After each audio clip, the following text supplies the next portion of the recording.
make it last forever. Stop in time, yeah, I'm surrendering. Hold tight, chemicals collide. Hold tight, hold tight, hold tight. Dripping lights paint the skies, all because of you.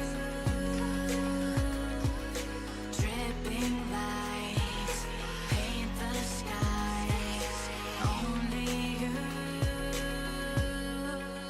can make me move.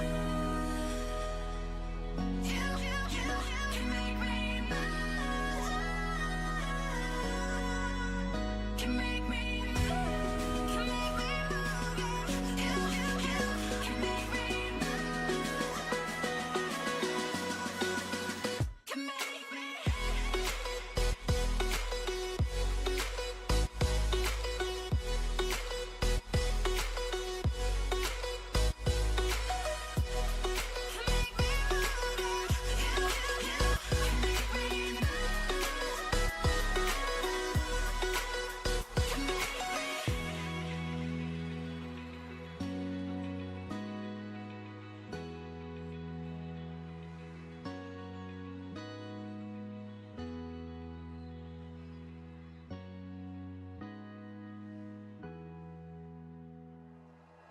Like you, be strong to hold the powers of the sun.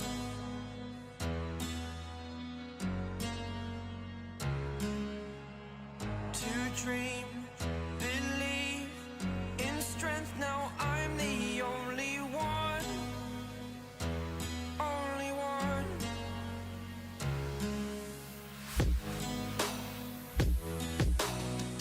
I was an ordinary boy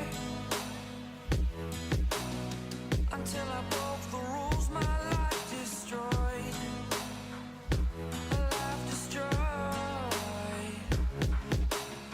Until I woke awake, scream my mind, I shout, the ground shakes.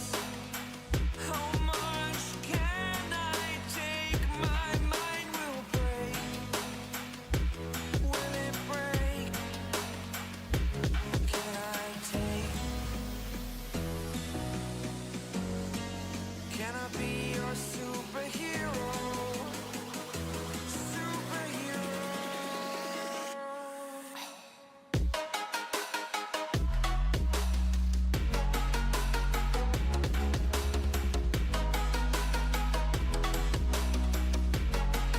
Can I be your superhero?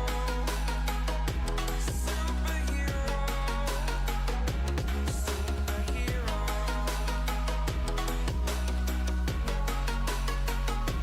Superhero.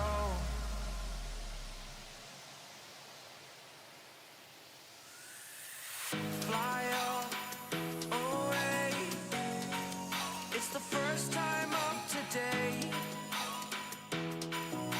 Today.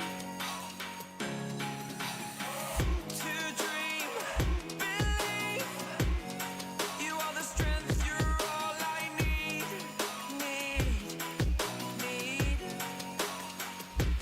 Oh, gonna give it a shot. Only one of me to shield you all from the enemy. You're a superhero. You're a superhero.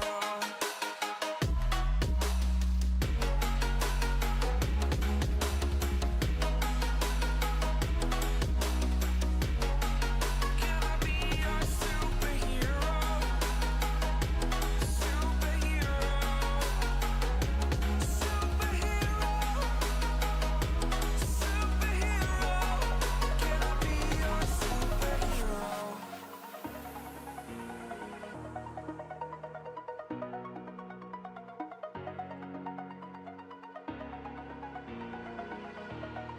Over the edge, feel like I'm floating through the air. The pain I felt is paid for, all is said and done. Oh, I am restricted, fixed upon the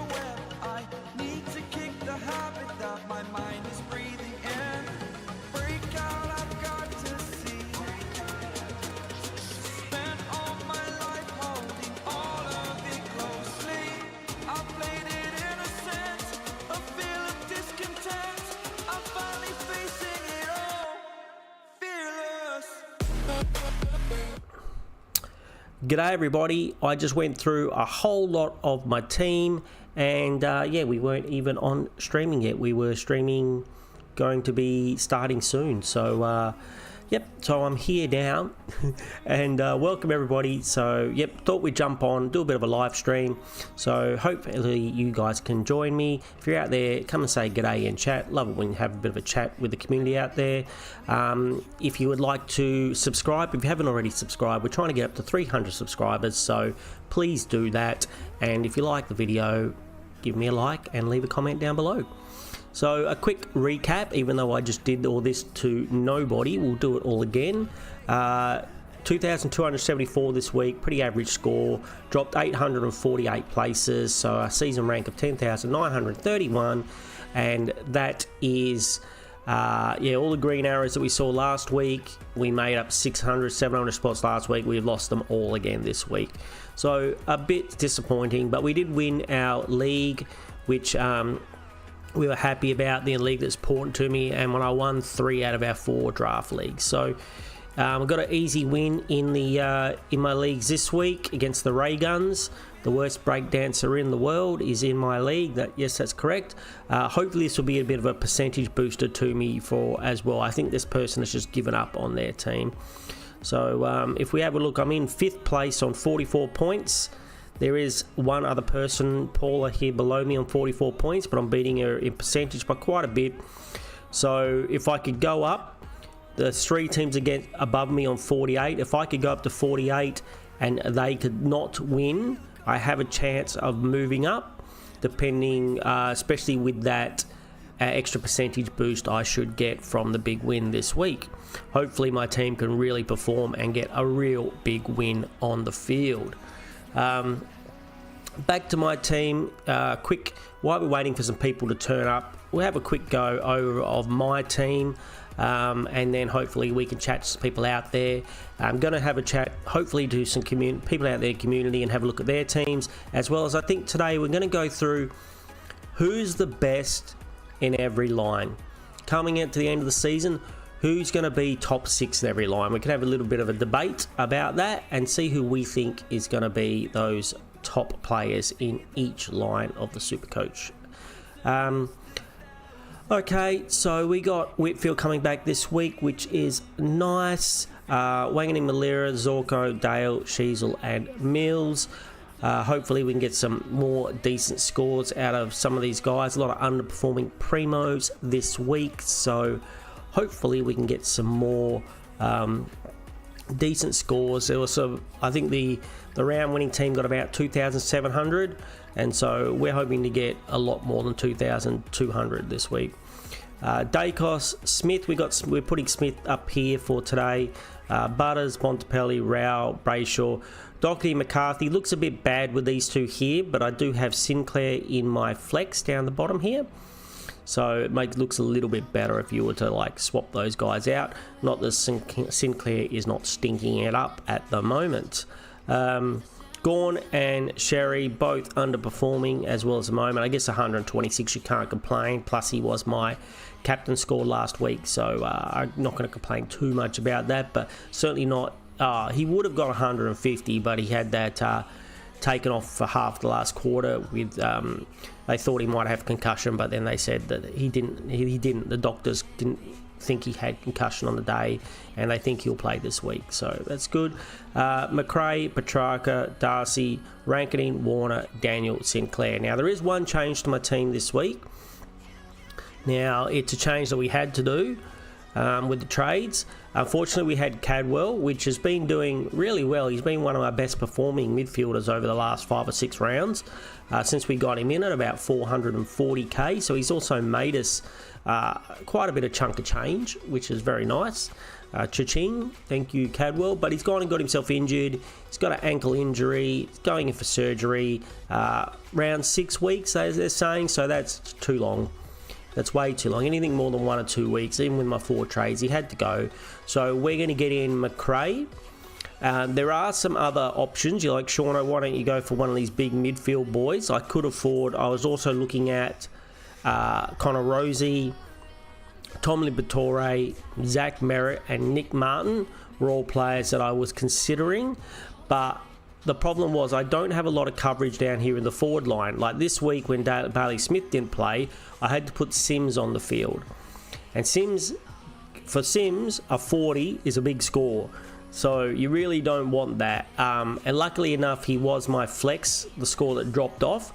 But still, you don't want to take that risk too often. So with me getting McRae, it offers me a little bit of flexibility where now we have, I can swap with Smith to McRae, or if somebody gets injured here, like a Petrarca, a Warner, a Rankinene, or a Daniel, any of these 5 guys get injured, I could swap Smith down here, and then we can get Zach Johnson's score in the midfield. And I think as rookies go, Zach Johnson's going to score more than Sims almost all the time.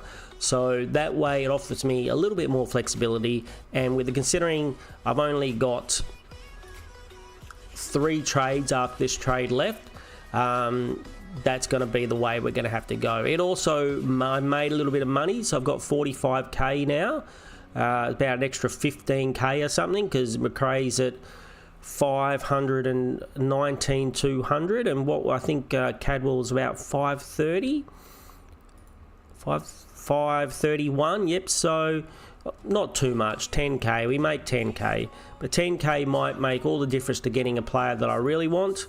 If we can get to if we have to do another, injury trade, or maybe if we can keep these 3 trades to there's about 4 games left in the season, then maybe I can go 1 down and 1 up, or 2 down and 1 up to get a player, 23rd primo that will help me cover on the bench.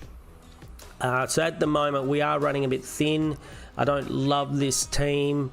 To be honest, it's not a super good team for the moment.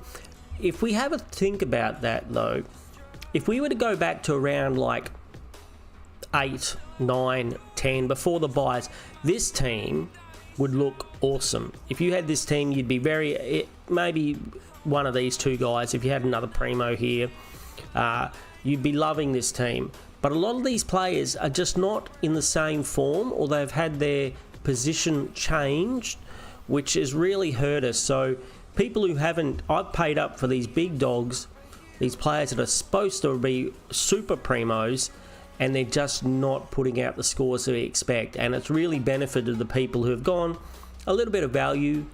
For instance, like I paid up for Sinclair almost 600k, and people went Holmes, who was like 505k. Holmes is killing it now. Sinclair has got a rolling average of the last 3 rounds of about 75. Did it tell you the last 3? Average, or 3-round average of 75, where Holmes would probably be like 110, 115. So, little things like that are really hurting us. Holmes was getting tagged every week. Sinclair was smashing it. I think the week after I got him in, he got 170, and I was high-fiving myself and thinking I was a genius. And now he's getting me, 75. So those type of things are really hurting. I mean, it does work both ways. We got Wanganeen Malira in at 515, I think it was, and he's smashing out 150s. So it does work both ways, but I've done that a few too many times this season. Paid right up for Lockie Whitfield at almost 600k for him too, and he hasn't quite been performing.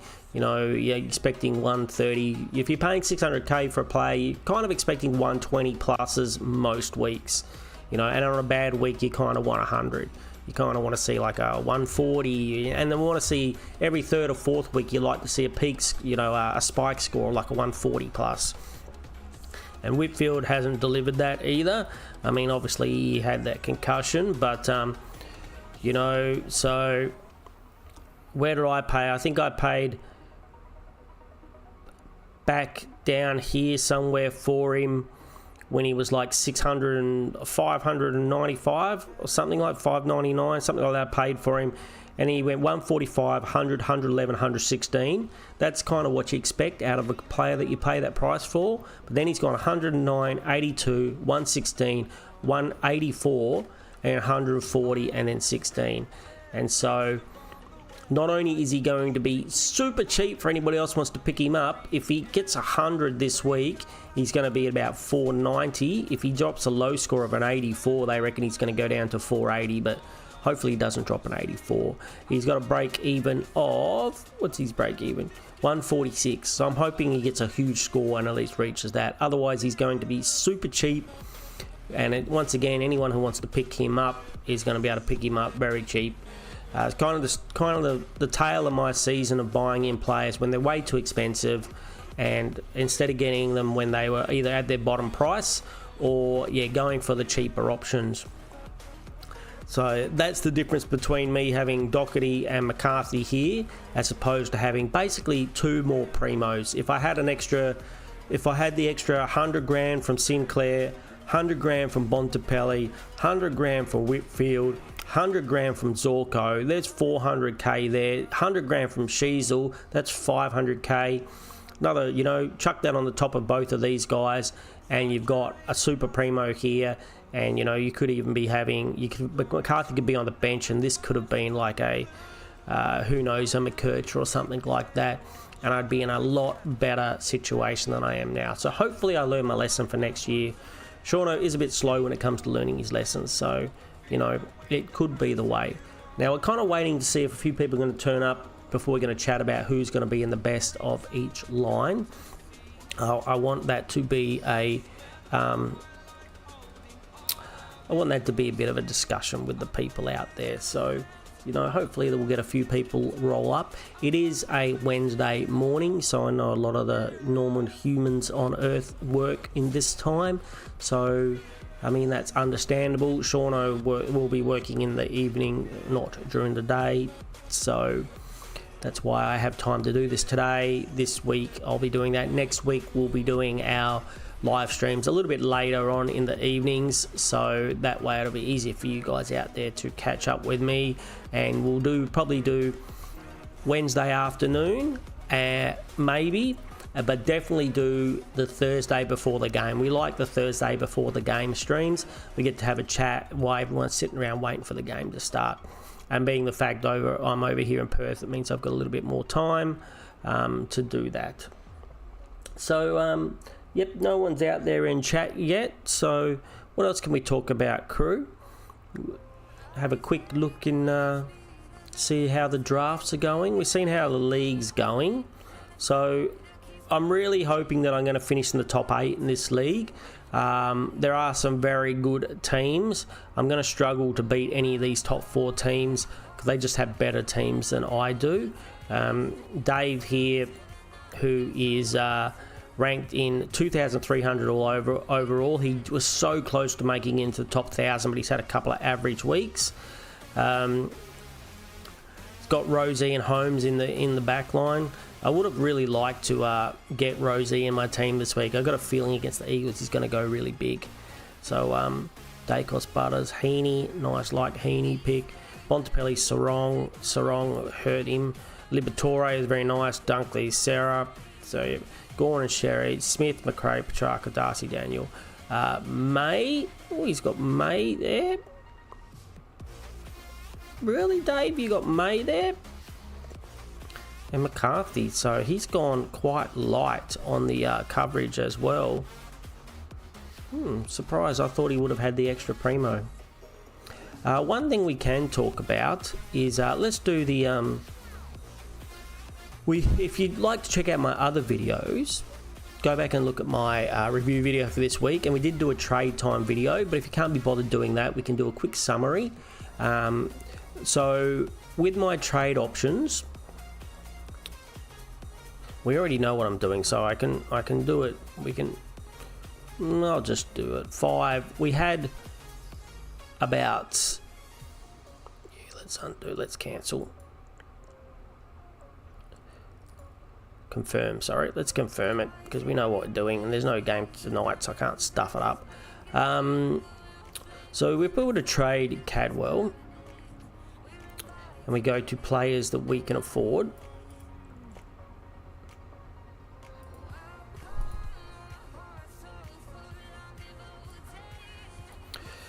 The ones I really like the look of, like the ones I'm a little bit worried about, were the ones like, I know Libba just scored a 170, but he's not getting the same amount of CBAs that he used to.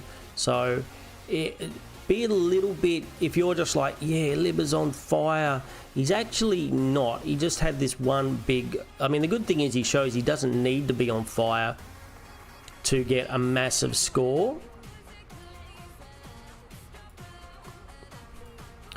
I want to look at CBAs. I want to look at the CBAs. So CBAs for Western Bulldogs. So Liberatore, he had 65.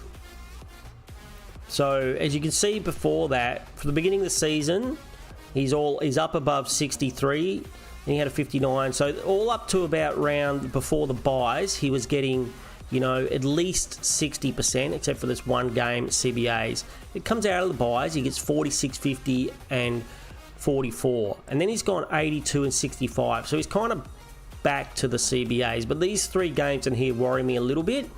Bevo did say something about potentially playing him a little bit more forward. So if he's back in that role, great. But if he's not, I don't know. But I figure now I look at that, that's not too bad. He's got back to 65. It's probably, I'm still a little bit worried he might go back to these ones. But considering if he gets 171 off 65 CBAs, that's pretty nice. Hey Brian, how you going? I'm really hoping that Gross also comes back, buddy, because I've got him. Clay Hall is already playing again, right? So Gross is the only one that who a lot of people might have, like myself, which is one of my worst trades of the year. He's doing well in the local leagues in the Waffle, but just that performance that he put up in the last AFL game, I don't know if he's going to get another chance. I hope he does. I mean, it wasn't his fault. He was played out of his position. They played him in a pocket when he's obviously supposed to be a bull midfielder. I mean, I'm hoping he does get another go. There are people in the team that probably don't need to be in the team with how we're performing. So, yeah. So, I'm thinking, I'm hoping Gross does, but he probably won't. I do like the look of the new kid. The new kid, the forward, Joe Shannonananu. That's what I'm calling him.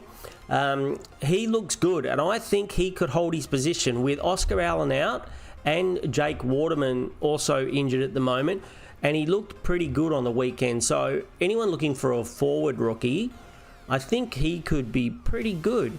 Who do you go for, Brian? Who's your team? But I'm really hoping that Gross does come back, because that would help me. But just the way that Mini really treated him bad last time. So, yeah. So I don't know if he will or not, buddy. I'm hoping he will. I'm hoping, crossing my fingers that he will for both of us. Like we were talking about before, so I think Libba is a better option than what I originally thought. I almost wrote Libba off, but my problem is I've got no coverage in the forward line, which is why I'm going with McRae. But I think for me, I really would like, now I look at Libba, I really would like Libba. I really would like Connor Rosie.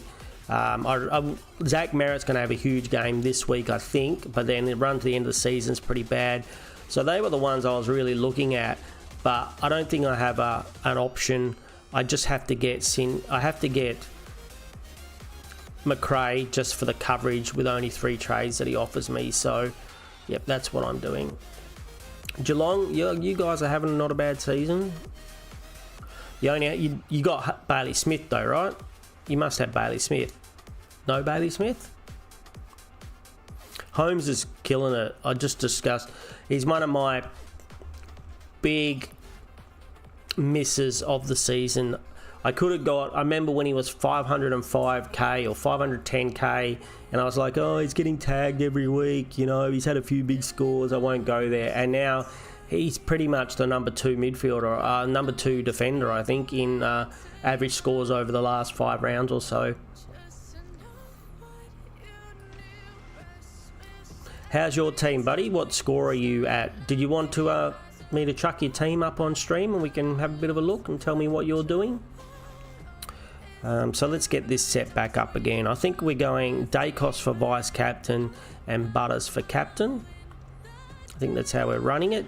And we're running McCarthy for Sinclair and then Sheasel for McCarthy, and that way we get to see what Zach Johnson's going to do. Yeah, I think I'm looking forward. Well, no, my team's pretty crap. I'm not looking forward to the rest of the Supercoach season, really. But, I mean, it's still a game. I'm not devastated about my score. I always say, and I've said to you guys and girls plenty of times, I think top 10% is fair. I see a lot of other content creators cracking the shits, having little hissy fits, spitting the dummy. As a big Andy pod and brought in Libba. Well, that worked out pretty nice for you, didn't it, Brian? What's the name of your team, Brian? What's the name of your team? That was an awesome move. I mean, the money you got is awesome. I mean, is Baz going to drop back on? He's got a huge break even, so, I mean, you could potentially get him back cheaper if you really wanted to. Oh, before his buy, not before last round. And Libba, that's been, I mean, that's worked out for you, I think, hasn't it? Must have worked out for you. Oh, yeah, that's the other reason. Getting McRae, I don't love the McRae pick for me because he's owned by 40% of the competition. But since I'm going more for leagues, then I think it's potting the best players in the lines is a bit dangerous when you're going for the leagues. It's fine if you're trying to increase your overall score, but when you do it in your league, and like if I, don't have McRae and my opponent has McRae and he scores like 130 or 140 something in the forward line, that could really hurt me. So I don't mind getting him in that, but if I was going for overall score, I might not. Brian's bunch 1864. That's not a bad ranking, buddy. Not a bad ranking. I'm going to have to rename my team next year, I think. I've had Sean Snipers for a long time. I might have to rename it for Supercoach for streaming purchases. Alright, I said purchases. You know what happens? Me fail English? That's impossible. That's impossible. Set up at rivalry. There we go. So Holmes, Wanganeen, Malura, Rosie, Sinclair, Sheasel, Mills. Yes, I like it with some coverage. Very nice. Dacos, Butters, Bont, Brayshaw, Hewitt. Hopefully Hewitt can start, performing again for you. Libba, Neil, and Merritt, who could have a massive week this week. So that's a nice looking midfield with a bit of. You got Kako. At least you've kept Kako. Well done, mate. He got you the first. It took him to round 17, but he gets his first spike score of the season. I kept him for as long as I possibly could, but, at least you're going to make... How much money is he going to make for you this week? Projected to go up 25k. Very nice. About time, Kako. Gorn and Cherry, that's very nice. Petrarca, Darcy, Rankin, and Warner. Caleb, Daniel, Bolton. Poor Bolton. I was so close to going for Bolton. I'm so glad I didn't. And McCarthy. So you got May there, which is nice. How many trades you got left, mate? You got May, at least he's giving you got a decent score for a 99k. 65, very nice. Hasty also scored a 50 this week. Very nice. Husway. So you got quite a bit of coverage too, which is good. Nice to have a little bit of coverage going on. Yeah, I like your team, buddy. And good, well done on that ranking. I could see you definitely moving up in the ranks over the next few weeks. What'd you get? 2,500. Yeah, very nice score. Very nice score. You didn't have Whitfield, so you missed that, and you didn't have Bailey Smith. So this is the kind of thing where you doing that move with Bailey Smith has really worked out. Probably, I don't know how many spots you jumped this week, but I bet you jumped a lot of spots. I bet you jumped like at least 500 spots this week. 5 trades. That's a lot of trades too, mate. So you're in a very good position, I think. You could easily be top 1,000. I would expect if you're not top 1,000 by the end of the season, I'd be very surprised with 5 trades left. Any much money in the bank? You got much money in the bank? Bolton, 400k. I mean, you would only take you 100k to get up to a McRae, like myself, like what I'm doing this week.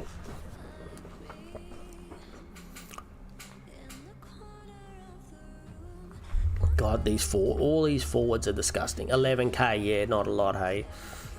But at least you've got, I mean, you got people like Kako making your money now. So next week, there's a couple of 99k dudes, and there's that one guy from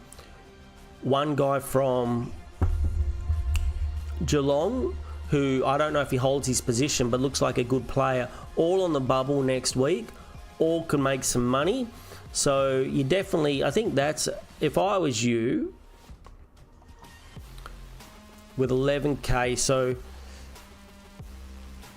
you've got coverage here, so you don't have to really get the Eagles boy.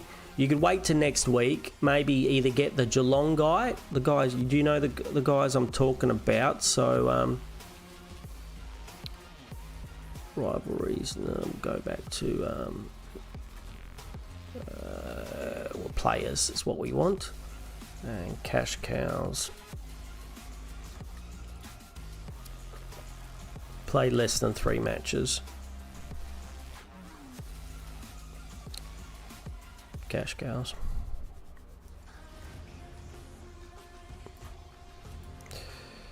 So, and for next week, so this George Stevens guy, I don't know, I have to worry about, I mean, Geelong not only had Bailey Smith not playing, but they had one of their other major midfielders not playing. I keep forgetting who it was, but let's have a look. Geelong. So last week they're missing Bailey Smith is not getting CBAs, and there was somebody else who, see, George Stevens got 69 here, but I'm pretty sure there's somebody else that's normally gets some CBAs who wasn't, or maybe not. Tom Atkins. George, he kind of picked up Bailey Smith's CBA, so he looked really good, but I don't know if he holds his position. But you've got these other couple of guys. You've got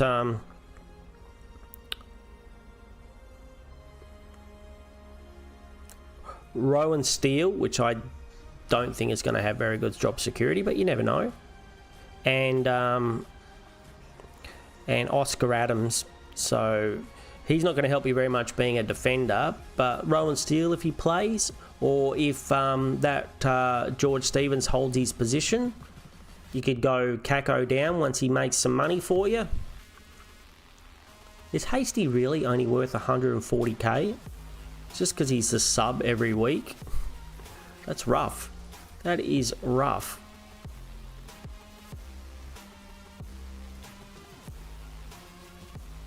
Hopefully he can get, even if he strings a couple of 50s ahead of you, you know, he can make some money.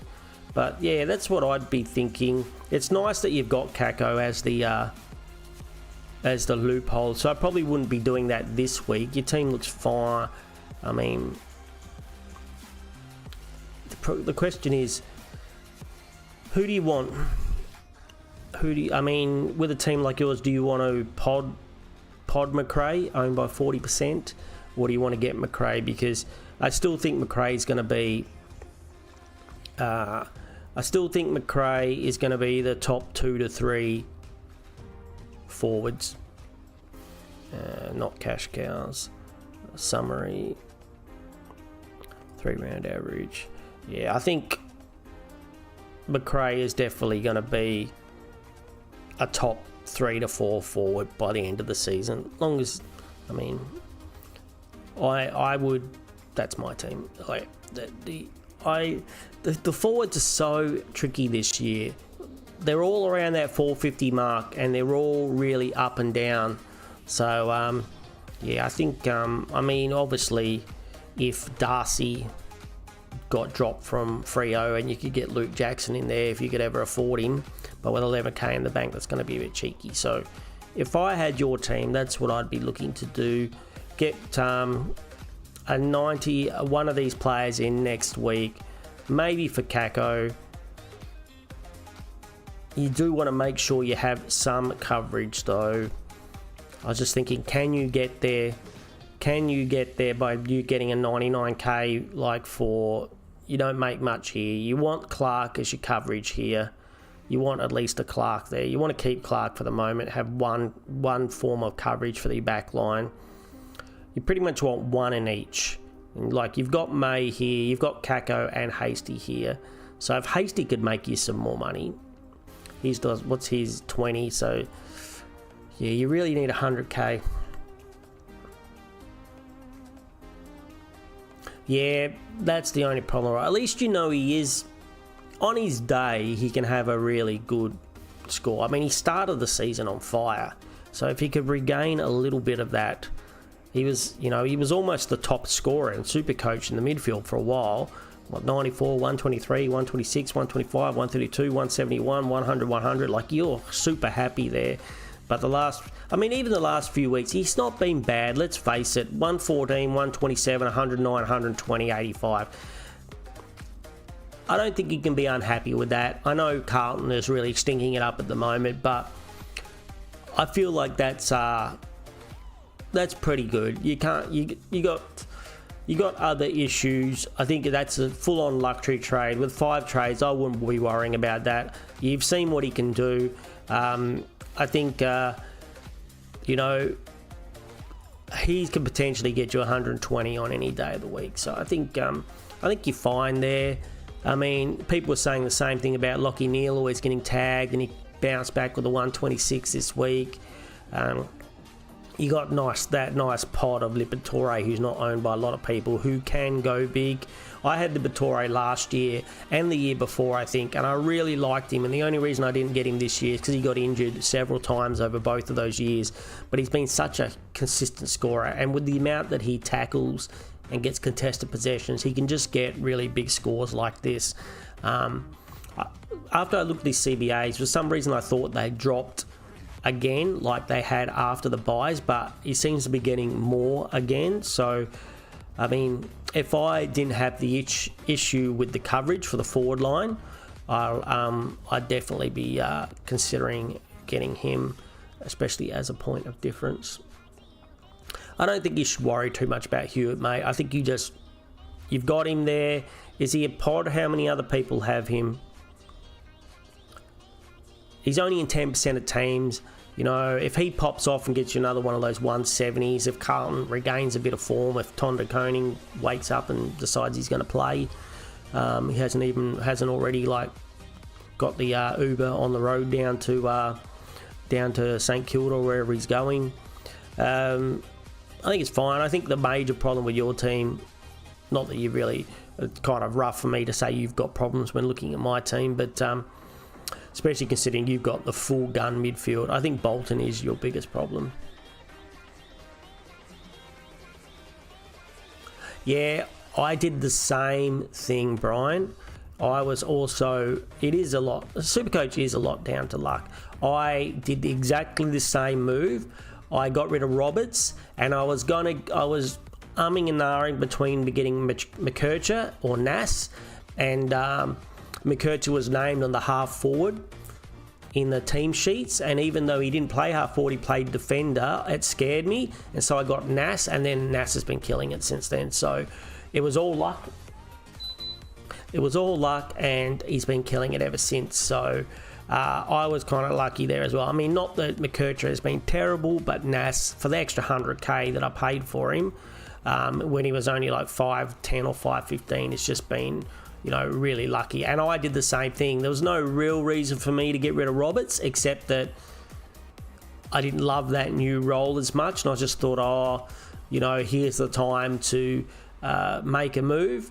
And I just got lucky as well. But yeah, I think if you get a McRae in your team, then you pretty much got a full 23, well, including McCarthy, who shouldn't really call him a primo, but you got 22 primos and McCarthy who can put out primo scores. I think as an Eagles guy, I watched McCarthy's game this week, The reason he got an 80 is he didn't get as many of the kick-ins. They were shared around a little bit more. And he wasn't quite as clean as the ball, especially early. Later on in the game, he cleaned it up, and I think at the end he wasn't too bad. But early on, he wasn't that clean, or clean as he has been with the ball kick-ins. And so West Coast. So, yeah, so instead of him giving the lion's share, Marek got a few again. Marek was a little bit back there again instead of completely up on the wing. He was roaming around a little bit more. So, instead of him getting, he got 10. He only got 4 that week, though, when he got the 100. So, and he got 6. 6 is still the most, though, out of everyone, which is, I mean, it's still good. But here, you can see there was only 2 main men here. Now there's 3 main men. If Marek didn't take those 3, he would have had close to 10 again. So I think it was basically on efficiency then. If we have a look at fan footy, I guess we can just click on him like this and see what it says. How was his efficiency? See, it was 89% in the end, which is still higher, but at the beginning of the game it wasn't. Maybe he was scaled against him for the beginning of the game. Free kicks against clangers. Do they give you clangers in this one?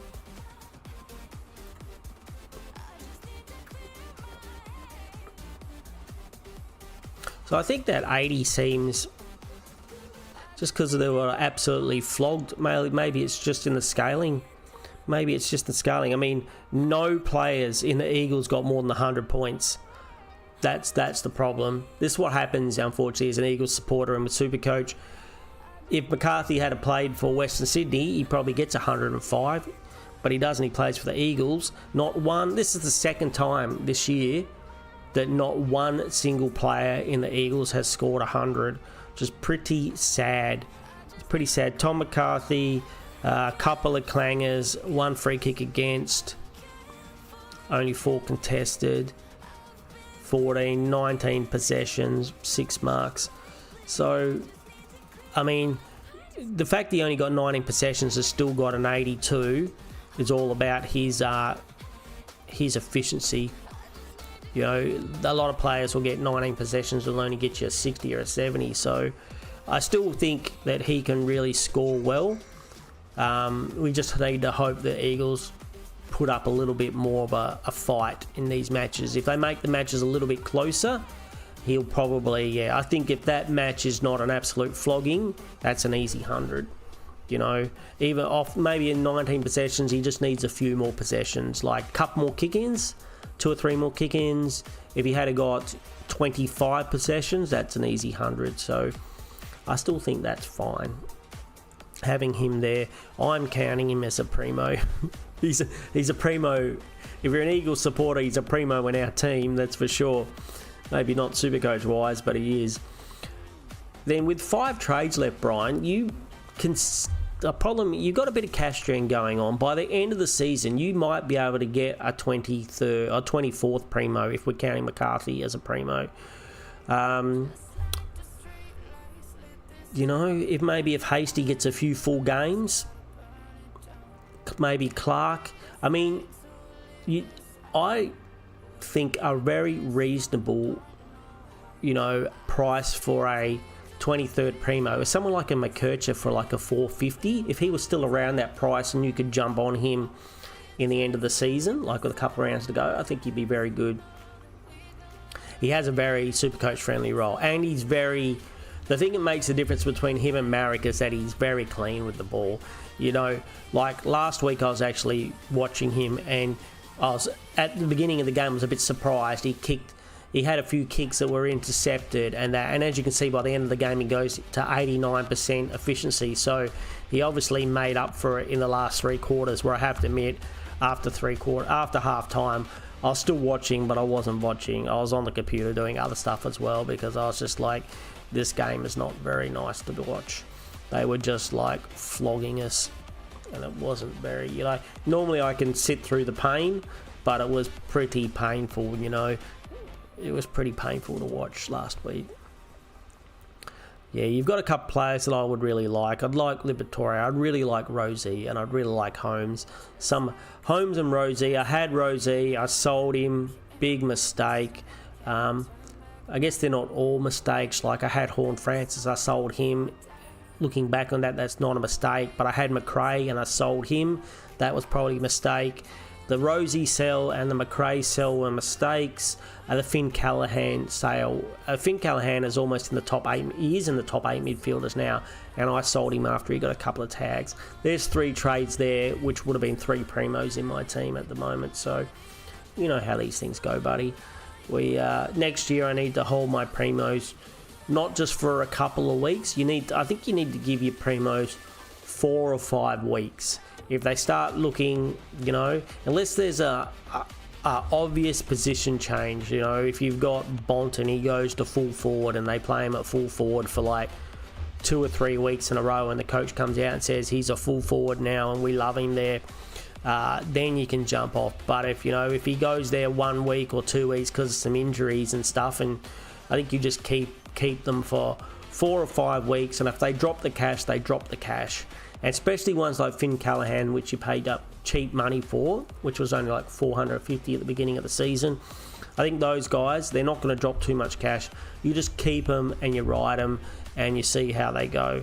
And the same for people like with Shearer and stuff. If you kept him, he was good all year. He's dropped off a bit now, but he's been good all year. So, I do like your team though, buddy. I think I'd be very, very surprised if you're not in the top 1,000 by the end of the season.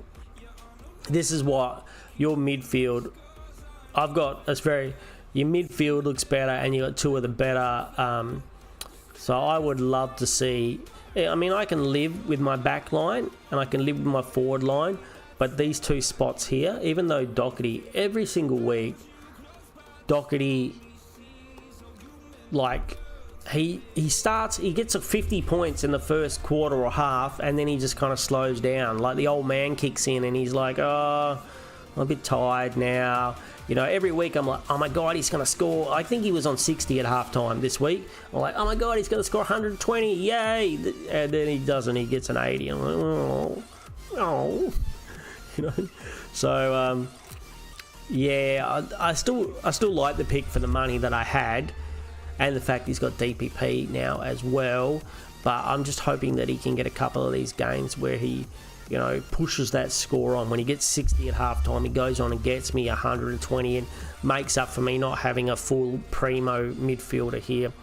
And like we said, we got McCarthy here. McCarthy could be Sinclair. So the team looks better when you do stuff like that, right?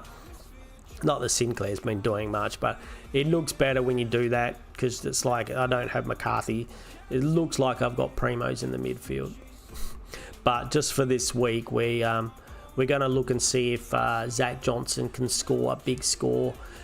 Even though I'd be a bit dubious to take him, he'd have to score like, if he got a 90 or 100, I might even go Doherty off before I took McCarthy off. Or even Sheasel. Honestly, even Sheasel could potentially, with his role, it can be a very up and down scoring. So he might be the one, if Johnson came out and got a 90, that I could potentially take Sheasel off and put Sard on. I'm kind of hoping Sard gets named this week, Campbell Gray's a test, and Sard, well, he's clear to play. And Essendon have so many injuries, why not give the guy a run? He would look pretty good when they run him in the first place, so why not give the kid a run? Let him run free. Run, Forrest, run. Yeah, let him run. So anyway, Brian, I think looks like there's not going to be too many people joining us today, so we're going to go on and chat about who is the top people in their lines, do you reckon?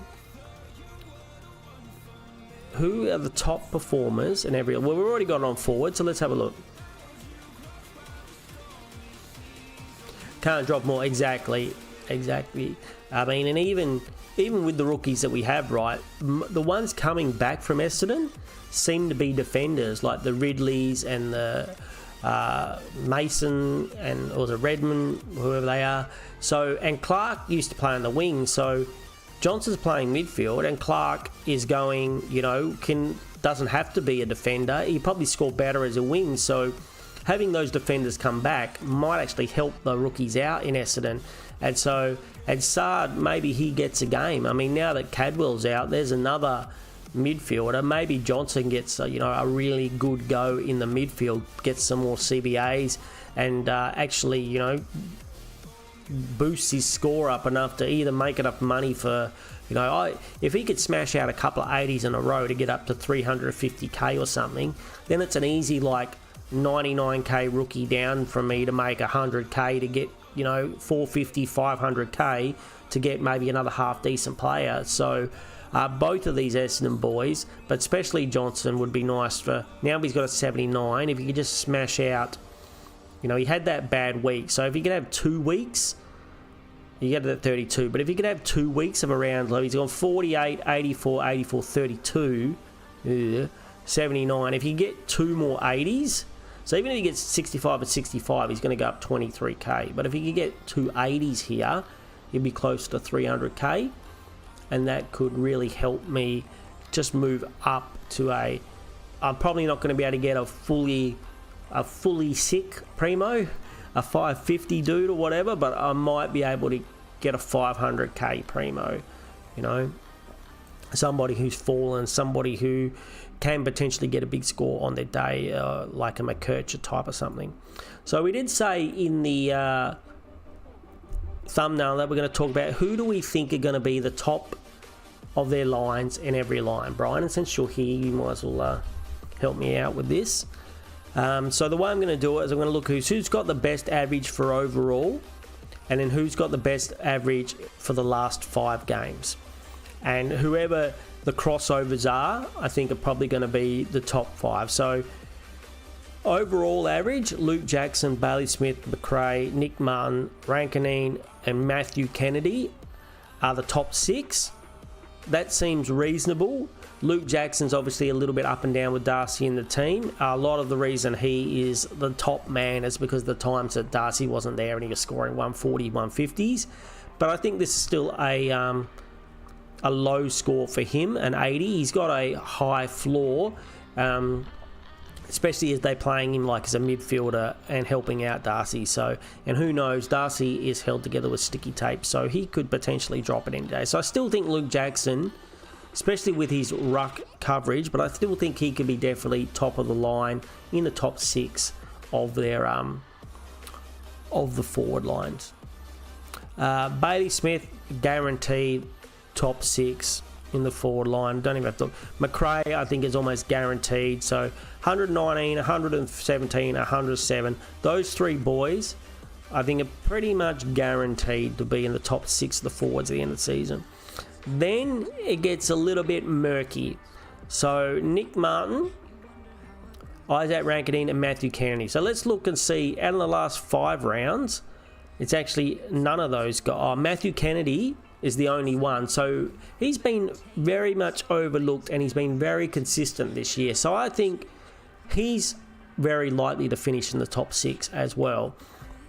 His last 5 rounds going at a 99, and overall for the season going at 99. So very consistent if we have a look at his score. So he might just scrape in top 6 or 5th and 6th position. He seems to get 104, 89, 113, 97, 95, 91, 87. He's right between that 90 to 110 mark almost every week, with a potential ceiling of about 120-ish.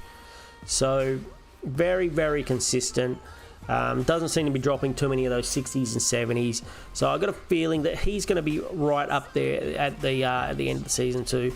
Liam Baker maybe, but this 39, would make you very worried about going there. And Gride, I think this is basically just to one big spike score. So actually, he's been going very well. So he could be a sneaky one for the run home. So since round 10, 114, 90, 126, 110, 100, 67, 135. He's got a nice ceiling there. I don't know whether he's had a role change but before round 10 he hadn't got 100. His best score was a 91. Since round 10, he's only gone below 90 one time. So I guess he's a smoky to finish in the top 6. Liam Baker's a smoky to finish in the top 6. Also was averaging around 100. So I think this is one of the harder lines to pick. So in his last games, since round 9 for him, 119, 103, 76, 127, 119, 98, 121, 39. Blech. So I think he's got a reasonable ceiling of around 130 and was pretty consistent before he smacked out, but he can give you some 70s. 70s are in his range, so he's got a lowish floor, but with that 39, that's disgusting.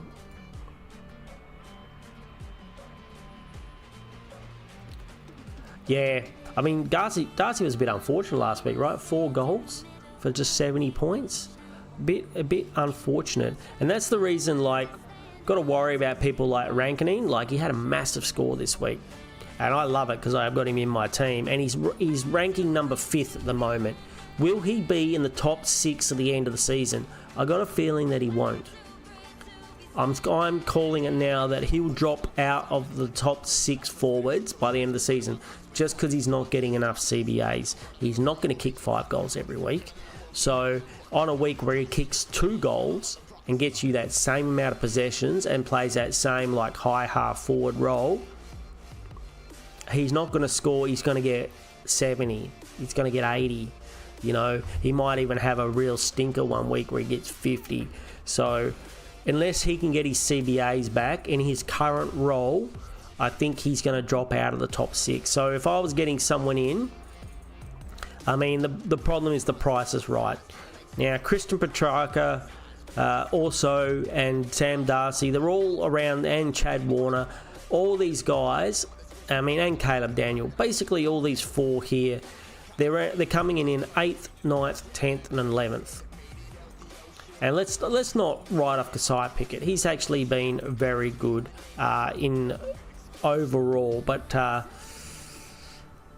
these guys, they all have the potential to be the top 6, but they're just not getting those standard. Even Jason Horne-Francis, pretty much this whole screen here, but Pickett, Petrarca, Darcy, Warner, Caleb Daniel, Liam Baker, Horne-Francis, all have potential to be in that top 6, but who knows who's going to be. So I think the safe ones, and Nick Martin can be there. The only problem is with his role, it can be a little bit up and down, but I think he's got a massive ceiling. Hasn't gone below, this is the first time he's gone below 90 since round 8. So I think Nick Martin is a very likely to be in the top 6. I think Nick Martin's probably more likely to be in the top 6 than Isaac Rankinene. He isn't. If he has another game out, yeah. I think by the end of the season, I wouldn't be surprised if Bailey Smith moves above Luke Jackson. So I'm saying, I can't guarantee anything, but I'm saying Jackson, Smith, McRae and Nick Martin and Kennedy are almost guaranteed to be in the top 6 forwards. Almost. And then you can throw a blanket over 5 or 6 guys from Rankinene, Petrarca, Pickett, Darcy, Warner, Daniel, Baker, Horne-Francis, even this Graham Myers, all have a chance to be in the 6th best forward by the end of the season. So that's the forwards. I think that's one of the trickier ones. Let's go to defenders. Now, again, this could be tricky as well. So, average overall, Nasai Wanganeen Malera. Okay, Sean struggled to get it out. Me fail English? That's impossible. That's impossible. Sean speak English? That's impossible. So, Nasai Wanganeen Malera is at number 1 now. Looks like he'll probably be number 1 at the end of the season. He's number 1 by a long way in the 5-round average, the last 5 rounds, but overall he's leading just slightly. Lockie Ash, he looks like he's still going to be there in the top 6. Max Holmes almost looks like he's definitely going to be there in the top 6. Connor Rosie looks like he's going to be there in the top 6. So those 4, I would think 1, 2, 3, 4. And if we go to the last 5 games, they're all right up there. I think they're almost locks for being in the top 6 of, top 6 of their line. Then we get, again, we've got, a few people to talk about. We've got Zorko. Can Zorko reclaim a bit of form? Is this, Sinclair? Can Sinclair regain his form? Can Lockie Whitfield come back? Jordan Clark had his one down game, but can he come back? Bailey Dale, can he come back? And even Rory Laird, I think, there's quite a few there. And one that I wasn't really looking at until I looked at this was, and so in the last, if we go to the last 5, Jordan Clark could still be there. He could still be in the top 6. I think he is a very good option if you're looking for a defender a week or two's time. When he got tagged last week, but if you're looking for a defender a couple of weeks' time when his money goes down, you might get him for about $5.20, $5.30. Could be really cheap. McKercher's killing it the last 5 rounds overall, an average of 106. Luke Ryan's going 105. Like Rory Laird's going 105. Miles Bergman is going at 105. So Tom Stewart's going 102. So I think those last 2 positions are a bit hard to call, but I think Nass, Holmes, Rosie, Lockie Ash, and then if I was a betting man, I'd probably go like Clark and maybe Whitfield. That would be who I'm saying who's potentially going to be the top 6. Now the Clark and Whitfield, I think a lot of these guys, from the Zorkos to the McKerchers to the Luke Ryans to the Rory Lairds, could all be a real chance of getting up there. Yeah, and he was tagged. So not many teams have tagged. Like Sydney did the old double tag, the Sarong and Clark tag. I think if most teams go up against Freo, they're probably tagging Sarong. Or especially now they saw how they shut him down. I mean, I'm a Brayshaw owner, and if you tag Brayshaw now, I think you're a shit coach. Let's just call it. You just saw Sydney shut down Sarong like nobody's business and win the game. They won, right? Sydney won in the end. So I've been saying this all season. Nobody's listening to me, but I've been saying it all the season. Why the coaches don't watch Seano? I don't know. Of course, why wouldn't all the coaches watch Seano? The tag Sarong, win the game.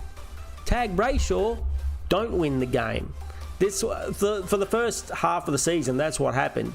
When teams were tagging Sarong, they would win when they really tagged him out of the game. When teams tagged Brayshaw, they would lose. Now, the coaches, yes, Brayshaw was in pretty good form and looked really good, but that's because every other team was tagging Sarong, and he didn't look that great because he was getting tagged. And then as soon as teams are like, oh, look, Brayshaw's doing well, we'll tag him, they lost those matches because Sarong carved them up. So I think I love Brayshaw, and I picked him in the beginning of the season because I thought he was going to be a better scorer, and he has been. But for damaging for the Freo, I think Sarong seems to be the one that really damages other teams and wins the games for them. And Clark is super dangerous too, where he just seems to be everywhere and get the ball all the time. So, coaches, tagging Brayshaw, dumb idea. Tagging Sarong and even tagging Jordan Clark seem to be a reasonable options. But I can still see them. If you got one tagger, you probably, especially if he's a midfield tagger, probably send him to Sarong. So I expect him to come back too and be right up there. So that's my opinion on who's going to be in the top 6 on the defenders. All right, now let's move to the midfielders. They're going to have the top 8 in the midfielders. So the top 8. So average overall, Errol Goulden, only coming for 3 games, but I think he's going to be in the top 8. If I had the money to go him, I might even forego the Jackson for my McRae move and for the flexibility just to get him in, just because he's such a pod and because of his high scoring potential. The last 5 rounds he's averaging 121, which is how is that in? So he's only played. So he's still in 6th position in the last 5, even though he played. The last 3 rounds, Nick Dacos on fire. Nick Dacos, the highest averaging so far this season. So he's almost guaranteed to be in the top 8. Surprising enough, Talk Miller? Oh no. Sorry, Errol Goulden, Zach Butters. Yep, he's almost guaranteed to be top 8. Bont is still going along okay, even though he's having a bad every second week. Hugh McCluggage, still killing it. You know, he's actually doing better over the last 5 than he has for the entire season. And Butters is the same, doing better over the last 5 of the last 2 seasons. So they're almost guaranteed to be in the top 8. Brayshaw has been a bit down. Overall for the season, he's 115 average, but 108 of the last 5 rounds. So he could drop a little bit towards that. You know, he's in 5th at the moment, but he could be towards the bottom end of the 8. Bailey Smith's in our forward lines. Noah Anderson, very consistent this year. 114 average for the year, 118 over the last 5 games. So he's a really good chance of being in the top 8. Libba, the same. I think 114 for the season, 103 over the last 5 games. But if he keeps that midfield CBAs, I think he's a very good chance of being in the top 8. Who else? Like Dacos, I think has a very good chance of being in the top 8. Who else have we got? I think Dawson has a good chance. Who's over the last 5 rounds? So actually, straight up so far, it's Goulden, Butters, Bontempelli, McCluggage, Brayshaw. Let's not say Smith. Anderson, Liberatore, and George Hewitt are the top 8 at the moment. You can see George Hewitt potentially dropping out of that. But over the last 5 rounds, it's Dacos. Let's not talk about Holmes because he's in defenders. Butters, McCluggage, Tom Green. So Tom Green, a very good chance of being a top 8 midfielder. And I'm not talking straight up on average at the end of the year. I'm just talking on performance. So from here going forward, from now to the end of the year, who's going to be the top 8? Because you don't want to really get in some dude who was really good at the beginning of the season and not so good anymore. So Finn Callahan is coming back. This is what annoys me since I got rid of him. I could have just kept him, and he smashed a 144 last week to say, screw you, Seano. That's what you get for dropping me. So, and then Noah Anderson, Matt Rao is right around there. Isaac Heaney, Talk Miller. So I think that pretty much is going to be very close. I think the top 6 are... If I was going to predict who the top 6 out of the top 8 were, I'm saying all the big names, the Dacos, the Butters, McCluggage, Goulden, Bont, and maybe Noah Anderson, and then throw a blanket over 6, like 7 and 8 positions of about, you know, like we talked about, there's quite a few players that could have a storm home. I think Dawson, Brayshaw. Yeah, I think I'm going as Dacos as my vice captain this week because I also think 100. He is in the last 5 rounds the informed player. So we're looking at the last 5 here. So him, Butters, McCluggage, Tom Green, Eric Goulden, and Finn Callahan. Noah Anderson and Matt Rao are the top 8 midfielder only over the last 5 rounds. So they're the ones in form. They're the ones that coming at this end of the season you might want to be looking at. But I still think you got to throw Bont in there. I think Bont is just the Bont, and I know he's had a few down games, but you can see him averaging. You know, he's had 108 over the last 5 games, but I could easily see him averaging 115 for the rest of the season, quite easily. Zach Merritt, I think if he gets the midfield roll back, yes, he could get a few tags, But if he gets that full-time midfield role back, I think Zach Merritt could be there as well. 159 this last week. He's probably going to get a big score again this week. He was another one that I was looking at to get instead of Jai Cadwell for myself. So, like, Jai Cadwell was a bit disappointing considering he was running at 111 over the last 5 rounds. So he was right up there as well. So he might be a sneaky starter next year, maybe as a cheap starter next year if he's not injured. Hopefully he won't be injured. What do you reckon about that, Brian? You reckon that's you guys out there in chat land? Do you think that's pretty fair? I think I'd love to have McCluggage. Like, what a pod this guy is. Just over 10% owned. You know, smashing out 122, 131, 100, 98, 159, 118. He's had one score of an 80. He's had 2 scores of 80 and 1 of 98. And everything else has been 100. And there's a lot of 120 pluses there as well. So, you know, would love to have him in the team. Maybe another one worth thinking about starting. I think a lot of people might not think of him next year either. When other people are going, the big Bonts and the Butters and everything next year, maybe a sneaky little point of difference might be the McCluggage. I know next year I say this every year, I'll probably still end up getting Butters and Bont. But imagine if you didn't go Butters and Bont next year for around the same price as you went McCluggage and Goulden in your starting team.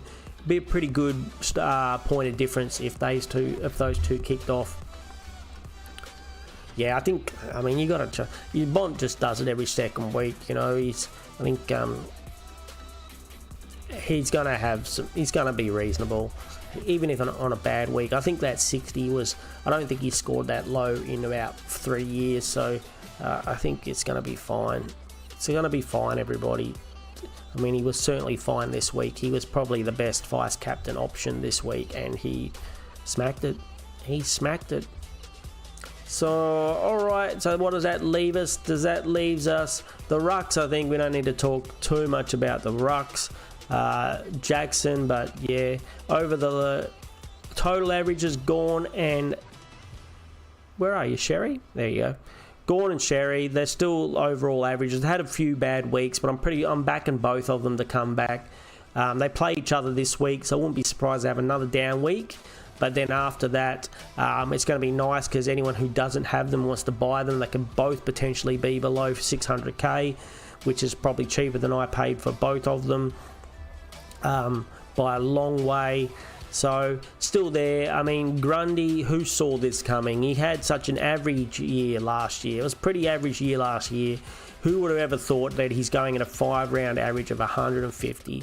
That is just ridiculous. We haven't seen that kind of streak of a run since the days of, Bont full form or a Dane Swan full form or, a Patrick Dangerfield or something like that, It's been quite a while since we've seen a string of form as Brodie Grundy's in. So, he could easily just go to the end of the season and finish up in...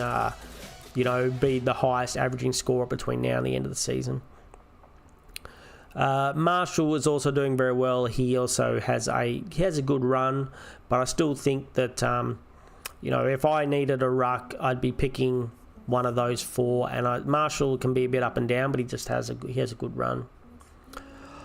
Darcy Cameron, good pod. I think he is, and he has been all year. I think. That's good. I think he can be if you do need a pod. He's only owned by 10%. I wouldn't go Tim English. I wouldn't go Tom De Koning. And I mean Rowan Marshall. I had him. I bought him in. He got me some good scores. I sold him. I made some money. If I had kept him, he'd be giving me these big scores. But he also would have given me a crap 60 or whatever. So I think I got rid of Marshall and allowed me to get Butters. So I'm still kind of happy with that. But he is doing very well at the moment. Gawn and Sherry to finish top 2. As for overall average, yes, and probably the last 5 rounds. I don't know. I think the last 5 rounds it'll be a blanket between the 2 of them, Grundy and Marshall. Who it's going to be pretty close between all of them. I'm really hoping that they do come back into some really good form. I mean, Cherry was a bit unlucky this week. He was going to get a 150 until he got punched in the head. So that probably would have helped his scores a little bit. He almost spent the last half of the last quarter on the bench or down in the rooms getting assessed for concussion, which he didn't have, while all the commentators fucking performed like a big bunch of babies and screamed and yelled at the screen, why didn't they take him off? I'll give you a big tip, the commentators, unless you're a fucking doctor, shut your fucking mouth. That's my opinion. Shut your fucking mouth. The doctors are there, they're assessing it, they're looking at it, they're looking at the video, they're talking to them. They're doctors, you're not. Stop bitching about it, move on, and look at the rest of the game. He dropped like a sack of shit, but he dropped like a sack of shit because he got punched in the head. I think it looked like a closed fist to the helmet. I don't say he didn't get hit on purpose. I think the guy might have been trying to handball or whatever, but it looked to me like he got closed fist hit right to the center of where the rubber part of the helmet is. So if someone punches you in the head, you normally go down. It doesn't mean you're 100% concussed. So, yes, you need to be assessed, but you don't need to be dragged straight away. Go and have a chat to him, see what he's like. I was watching the game. He looked like he was sore, but he didn't look like he was falling over or anything. Once he got up, he just looked like, I've got a sore head. So, and of course you're going to have a sore head if someone punches you in it. So the commentators were going crazy. I was like... Not only did I have him in my team, I was like, yeah, check him out or whatever, but they were like, you gotta get him off, this is a disgrace. It's like, shut the fuck up. Delayed symptoms. I don't think he did. He didn't get called up on the day. He looked, honestly to me, he didn't, they were performing, but he looked on the day I was watching the game, it just looked like he had a fucking sore head from someone punched him in the head. It didn't look like he was falling over or anything, or, sometimes, when some people can cuss, that you can tell they can hardly stand up. They're wobbling all over the place. He was just shaking his head and, he was like, ow, that hurt. But then again, we're not doctors. Let the fucking doctors do their job. Since when have commentators been doctors? But yeah, I think he'll be fine. They said he's fine on the day. They've been saying he's fine on the week. He's not on the injury list. I'm 99.9% sure that they're just going to say he's fine and play him. If you get rubbed out on the day, you're not going to be there.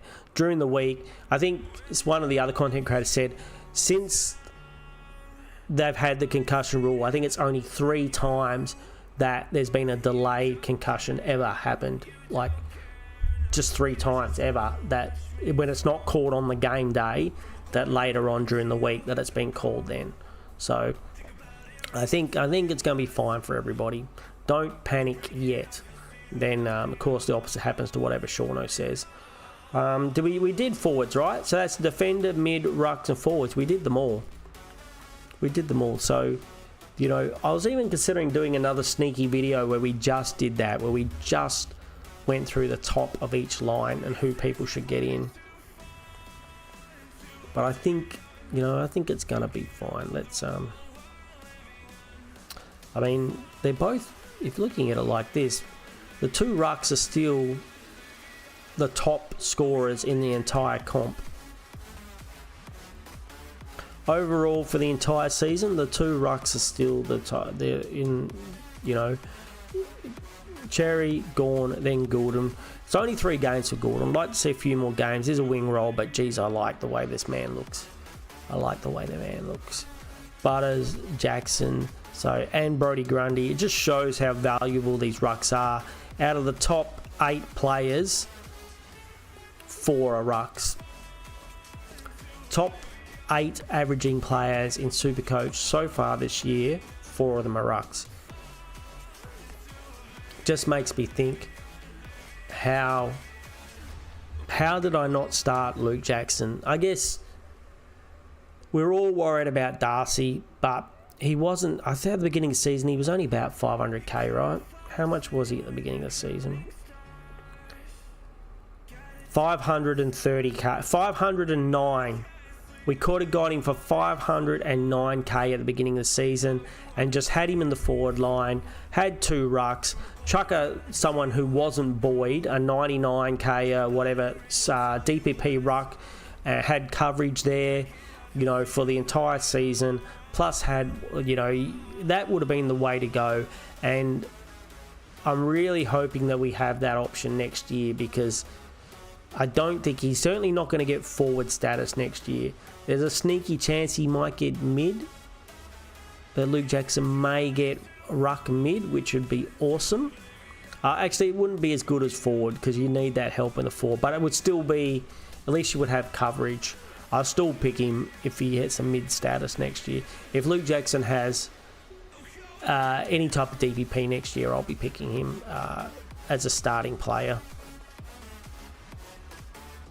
And then, you know, I might go like him and one of the other big boys, and then try and get a discounted one like we got TD Cave this year. Maybe next year it's a Briggs or a, you know, try and save some money.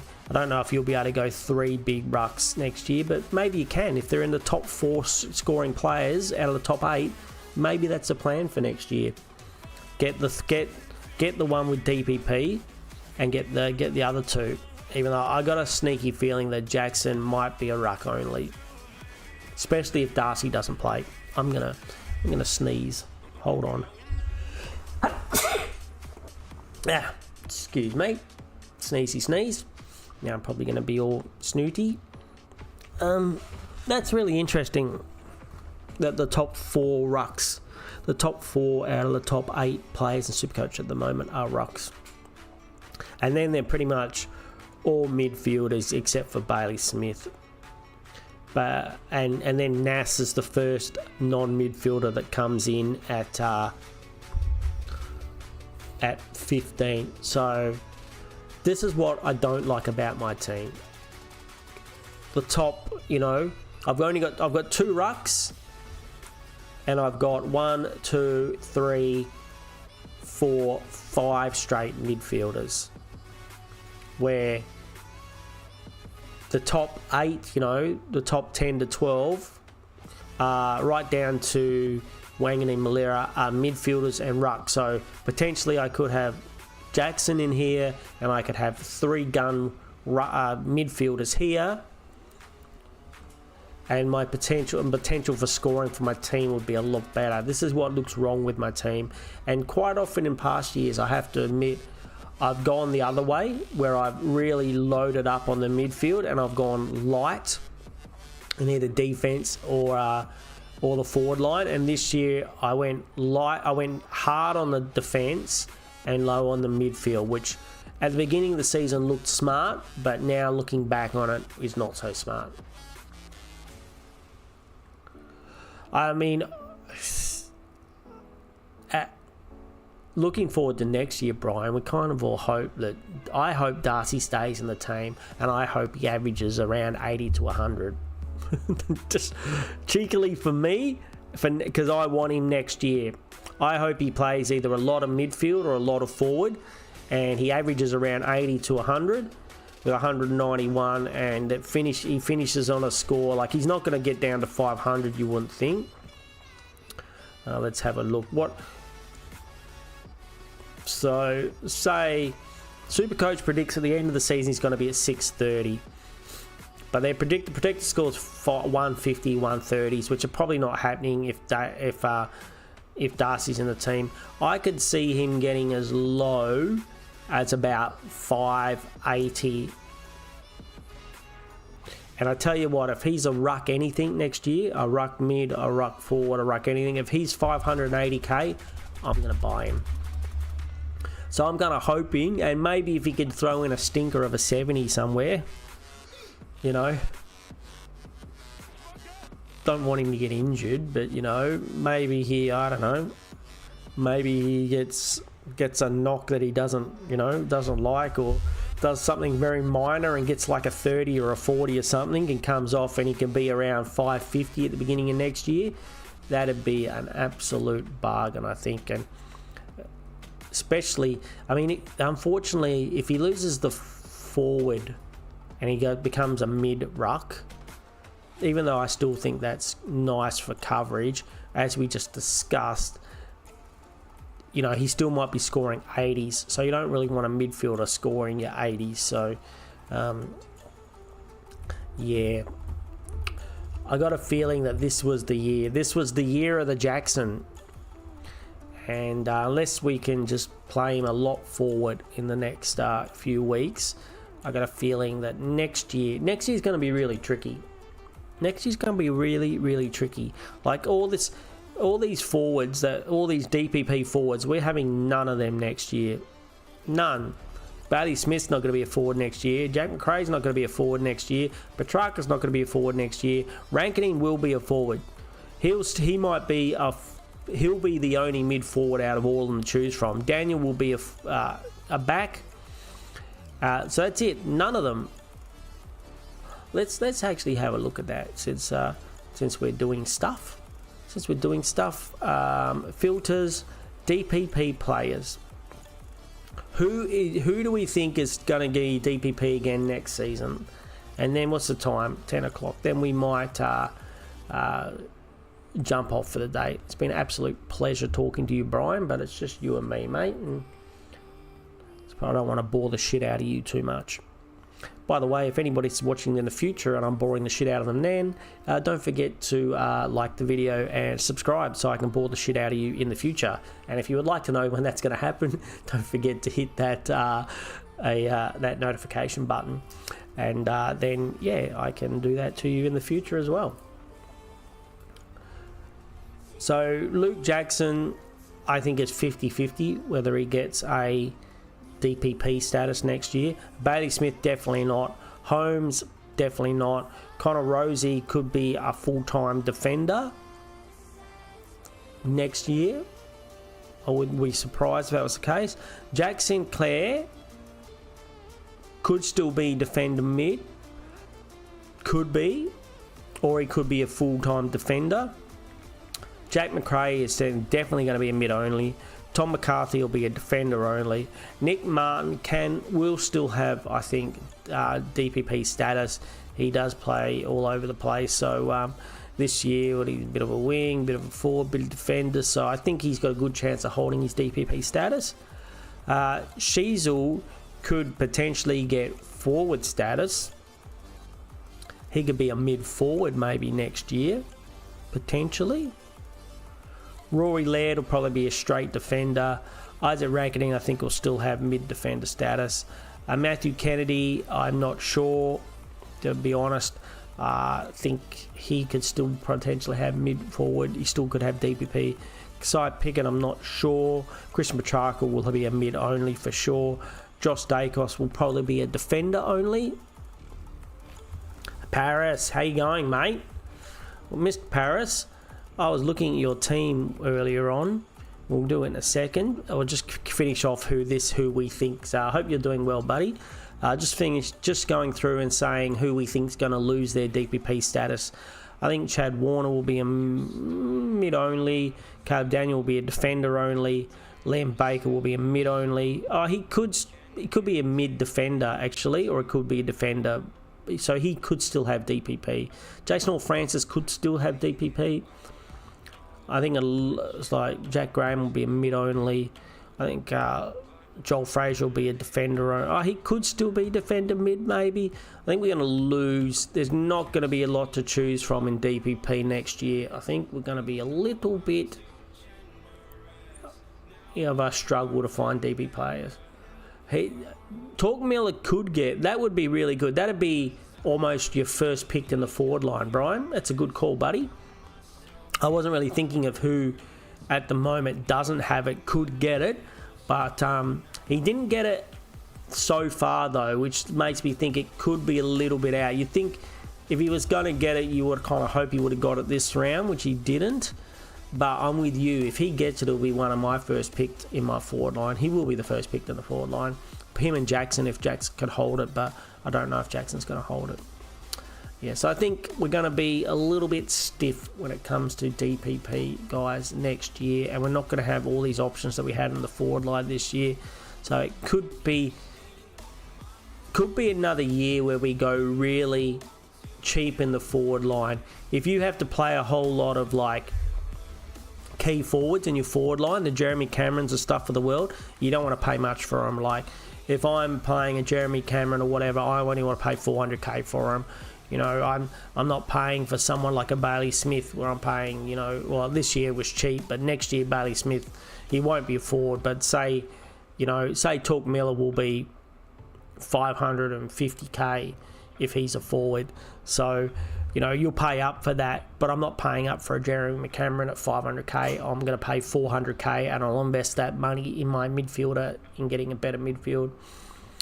That will be the plan next year, I think. The plan next year seems to be go very light on the forward line unless there's some really, you know, good DPP options. And I think I'll go back to my standard. Go light in the forward line, go cheapies in the defenders, and get reasonable, like, fallen primos and primos in the midfield, which is what I've done in past years and done. As long as you leave enough rookies in the midfield where they score well, you'll do probably pretty well. Those midfielders will drag your score up. Now, my friend Mr. Paris, where are you? Very nice week for you this week, good sir. Congratulations. 2,520. Bam. Jumped, how much was that? 150 places did you jump? Yeah, they're all sub 500 now. We were hoping, and they were at the beginning of the season too, but they'll all be sub 500 next year, and they won't have the same scoring potential as this year, I don't think. They'll be much more, like all these guys that are averaging around 90, well, even though you're getting a 70s, I think you're going to have 70s next year will probably be a decent forward score. If you've got a forward scoring 80 for you next year, you're probably going to like it for your last couple of ones anyway. Yeah, I think all of us are like that, except for Smith. So yeah, Paris, very, very nice, my friend. Well done. 100, weren't you like ranked 200 or something last week? 2,520 score, jumped right up to rank 52. You could be pushing a few more scores like that. Maybe, you know, top 10? Maybe? Top 10 finish? Something to shoot for, my friend. Love your team, buddy. Wayne Malera, Rosie, Zorko, Sinclair. Come on, Sinclair, do something. Sheasel, yep, very nice. Dacos, Butters, Bont, Rao, Brayshaw, Merritt, could have another big week. Dunkley, down again this week, but that's all right. Shara, you got any plans this week, Paris, trading-wise or anything? I forget what you were going to do last week. You were going to do something sneaky last week. Gorn and Sherry, hopefully, they're going to have an average game, I think, when they play each other. Petrarca, Darcy, Rankin, Warner. Daniel, you got Dangerfield. That's who we were talking about. You got Dangerfield and it paid off. It paid off for you. So I remember we were chatting about that last week, mate. We talked about potentially getting Dangerfield as your 23rd primo and coverage, and he's obviously paid off for you. So Smith comes back on the field this week, Sarah comes back on the field this week, and Sheasel comes back on the field this week. You've got McCarthy and Dangerfield there covering, giving you loophole options. Yep, love your team, mate. Love your work. I do like the Dangerfield pick, like we talked about, you know. I'm gonna say that I'm the one that told you that it was a good idea to get Dangerfield. I'm gonna claim it. So he could get you a shit score, but you know, he could potentially go big as well. He could potentially get 100 on his day.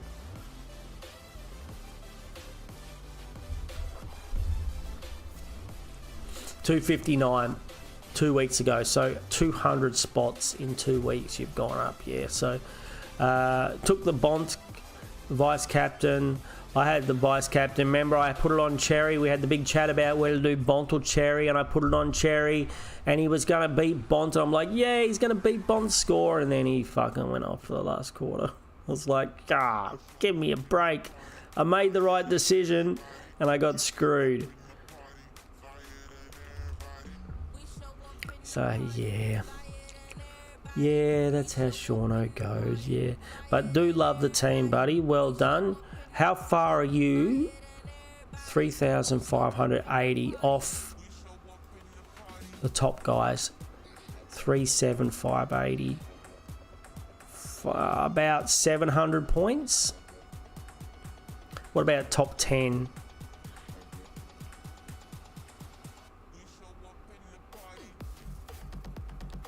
$3,750. You're right in there for a top 10 finish, buddy. You're right there for a top 10 finish. Winning the whole thing might be a little bit tricky. That's 700 points. It's not undoable though. It's not undoable with a few good captain scores and a few pods. It's not undoable, mate, but definitely a top 10 finish. You're not that far away. 300 points. Less than 300 points from top 10 finish. Come on, Paris. Get in there, mate. Get in there. So, tell me what you're doing this week, buddy. You need a bit of luck too. Yep, you need people like Sarah and Dunkley to maybe to get a few big scores. Merritt is a bit, still a bit of a pod at 20% owned before this week. He could go big this week, and hopefully if he doesn't get tagged in the season. Same as Marshall's got a good run. He's not very high owned. If he went off, that'd be good. Who else you got who could potentially do very well for you? They're probably your major points of difference. Do you have any plans this week, buddy? Do you have many trades left? You don't have many trades, do you?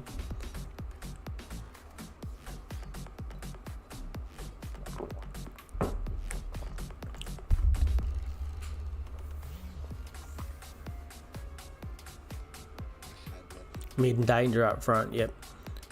Do you have many trades? I think you've only got like 2 or something, don't you? After this Dangerfield one, you've only got about 2 trades. But 1 trade. Yeah, so you have to sit now. You have to sit on this team, but you've got the team to do it.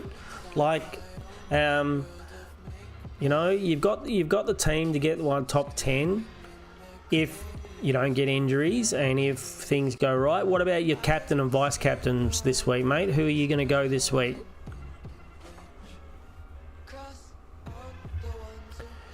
I'm going Dacos into Butters, which seems to be fairly... I'm saying that I called it first, but, you know, a lot of people seem to be thinking the same thing. Smith's laid out. I think, and we talked about doing the Dangerfield trade. Trades like this, I don't mind going down to that 1 or 2 trades or whatever, because you're giving yourself coverage. So it's not like if I was to do this, you know, it doesn't give me coverage. It'd just be like a 1 off, 1 on, so it's no good to me. But for someone like yourself, you've got yourself a 23rd primo that if someone does go out, you can put Danger on, and he might get yourself a 90 or whatever. So, you know, you wouldn't expect Danger to get like a rookie score, even though we saw that he has when we looked at what he's been doing. But, you know, you're not expecting Danger to get a 40. You're expecting him to get a 70 or an 80, which is going to hold you against you know, that 90 is better than, you know, someone who had to have, like my poor opponent in my league had no coverage for either Whitfield or Bailey Smith and had to take a 0 on his field. On his field. Yeah, VC for Merritt. I think that's a pretty good. I know there's another guy out there who was saying that he reckons it's a lock on Nick Martin for the VC. Can hit 110 on day, and he can hit 100. He can go bigger than 110 on his day. I mean, they just don't play him through the midfield anymore. But you know, if he got a bit of a run through the midfield, certainly could. Yeah, liking it, mate. Yeah, I think Vice. When do they play? When do the teams play? So Essendon play on Saturday. Maybe something like bias Merit into Butters.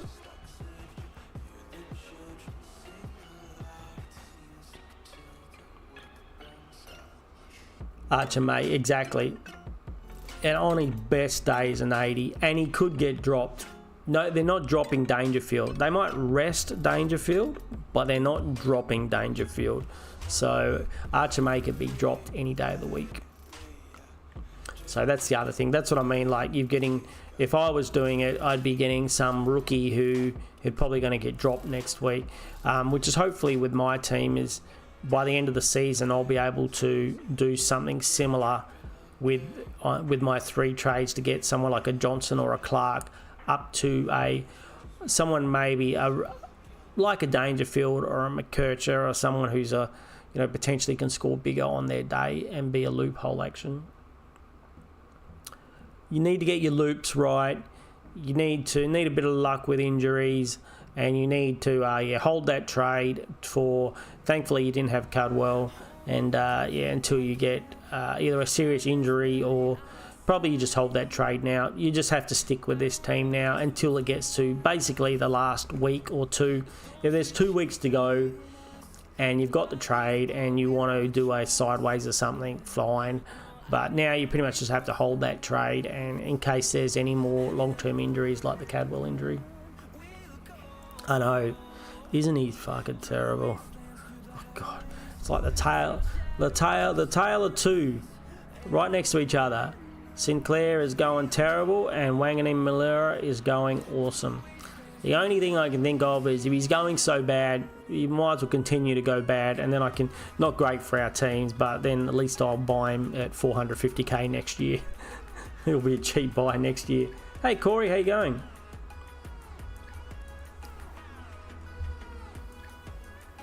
So I'm in the exact same position as you, Corey, and depends on what forwards you have. Yep, your fate has been sealed. So I came to the conclusion for my team, I got McRae. I made some money. I think McRae's guaranteed to be the top 4, and he provides me coverage. There were other midfielders that I was looking at who I could afford, who were, that I. Who you got 530? Who 535?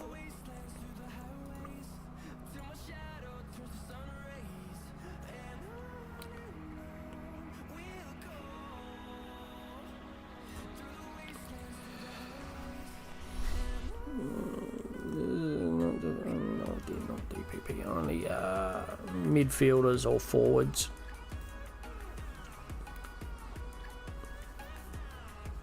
Yeah, so depends on how many trades you've got as well, Corey, because there's some really good midfield choices this week. If I had lots of trades, or if I had any coverage for the forward line, I'd probably be going, I like the look of Merritt, I like the look of Nick Martin, I really like the look of Connor Rosie. What's the name of your team again, Corey? Yeah, I'm the same. I had no cover except for Sim, so I'm not counting because he gets 30 every week. So now at least if somebody dies in the forward line, if a Warner or somebody is out, I can chuck a McRae in, and I can use Johnson as my bench cover, and that's why I did it, for that exact reason, and it gives me cover. Is McRae going to be the highest scoring player for the amount of money I can afford in this position for Cadwell? Probably not. Is he going to get me out of the shit if there's an injury or Bailey Smith is given another rest or something? Yeah, he'll get me out of the shit. Errol's in your team. Love Errol, mate. Wish Errol was in my team. I would get him. I might forego the cover if I had 580k, but I could only afford 540 or something, or 560 or something is what I could afford. So, what's your name of your team again, buddy? I think we already have a rivalry. What's the name of your team?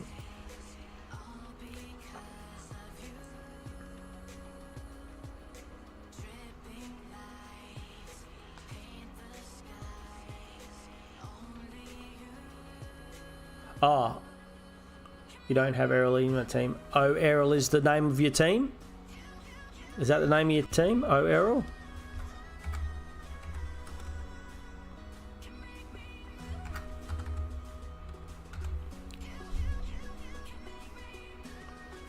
Oh, fuck, there's a million of them.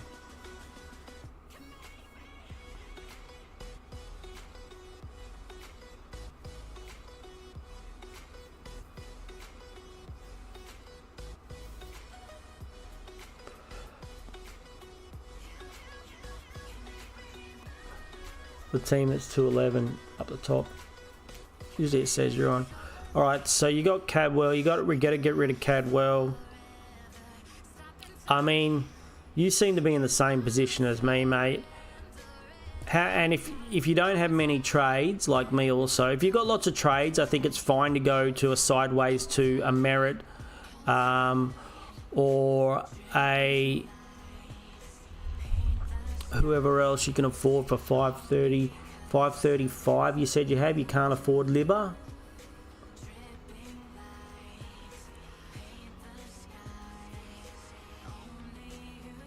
$535.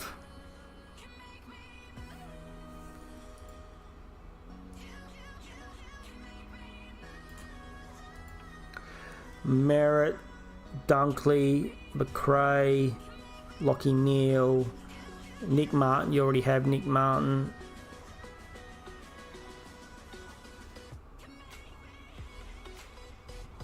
So at your price range, I mean, depends on how many trades you've got, but if you don't have many trades, I would say do what I'm doing.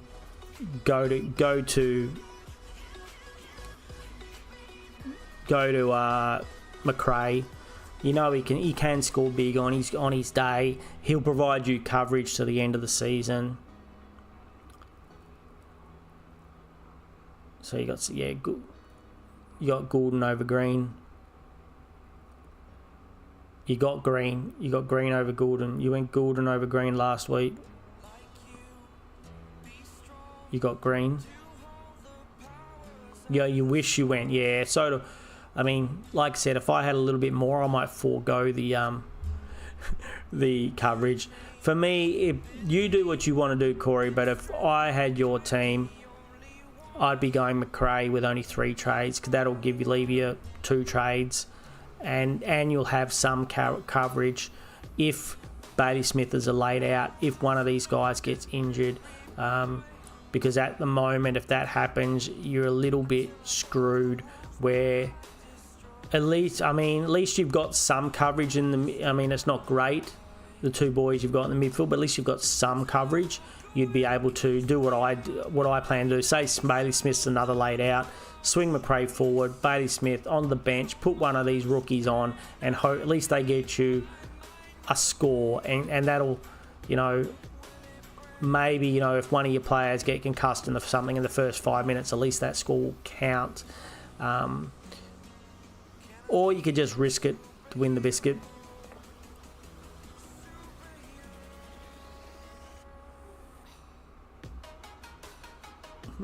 Everyone is stupid except me.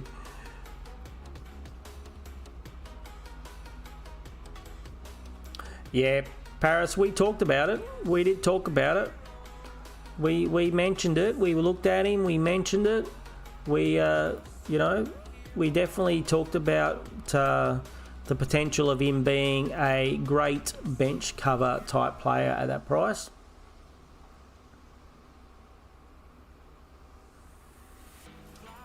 Wits to Green. Yeah, I mean, you're doing very well. Doing very well, better than I am, Corey, at 2,111. And your midfield looks better than my midfield, that's for sure. Yeah, I mean, I think at that price, I only really see 2. You go straight to Merritt, hope he doesn't get tagged and scores you big, or you go to McRae and get yourself some coverage for the forward line, just in case. then that leaves you 2 trades to sit on. Like I've got my 3 trades to sit on and pray that no disasters happen. I mean, I think you don't have too many other options in that 535 price range. I could afford a few others. I could afford Rosie. I could afford Libba, but I just know. I mean, just look at the first week coming out of buys, we lose 2 of our primos. That's the first week, and then the second week, I lose one for not just 1 week, but completely. So, and there's still 7 weeks to go. Is that right? 7 weeks. 6 weeks, 18, 19, 20, 21, 22, 23, 24, no, 7 weeks. Still 7 weeks to go, and in the first week out, I've got 4 trades left, I lose Cadwell straight away. And that's 1, so I need to keep fingers crossed that shit doesn't go like that every week, otherwise we'll be out of trades a lot sooner than we hope.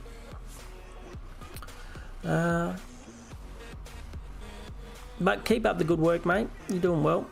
Nice score this week. Well, okay score of 2,300. You beat me. Not quite as good as Paris's 2,500.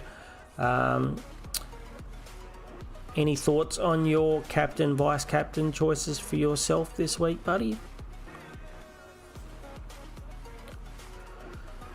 You don't have the Bont. Are you considering a Dacos?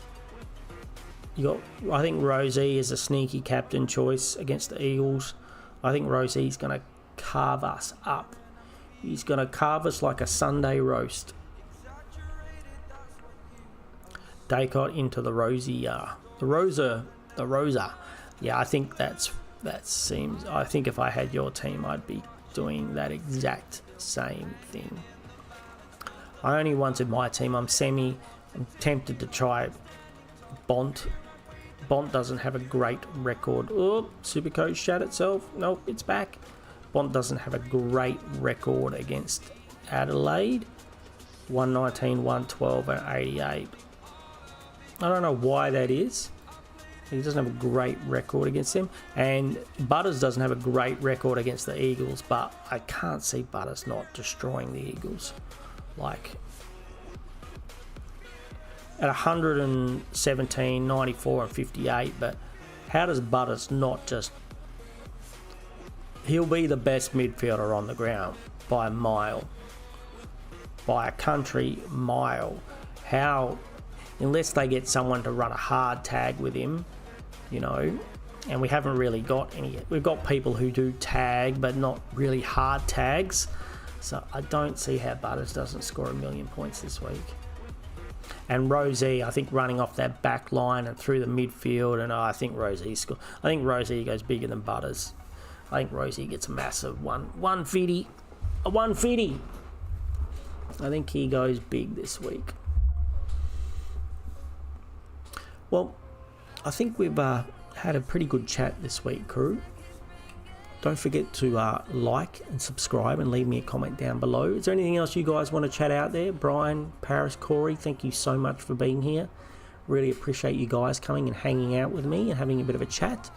I know you just got here, Corey and Paris, but we've been here for a while. Seano's semi-losing his voice, maybe catching a little bit of something from someone at work. Any other decisions or things you guys want to talk about before we knock off for the day? Will we be on tomorrow? If my throat can handle it, we might go on for a little bit tomorrow. We'll have to think of something to talk about. We talked about who were going to be at the top of their lines today. You guys got any ideas for me if we go on tomorrow, what we can fill some time with and chat about?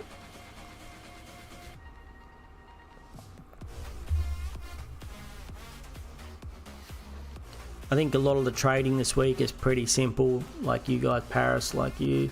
No one's no one's doing much trading this week.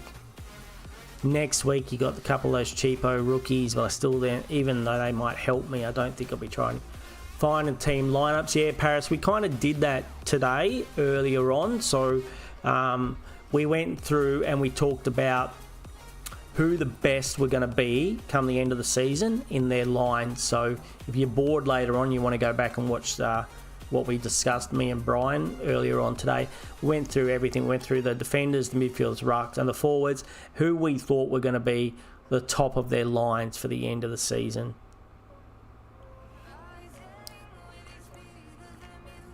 So I think we need something new for tomorrow. We need something new. Can't do the same thing again. Don't want to bore the crap out of people too much.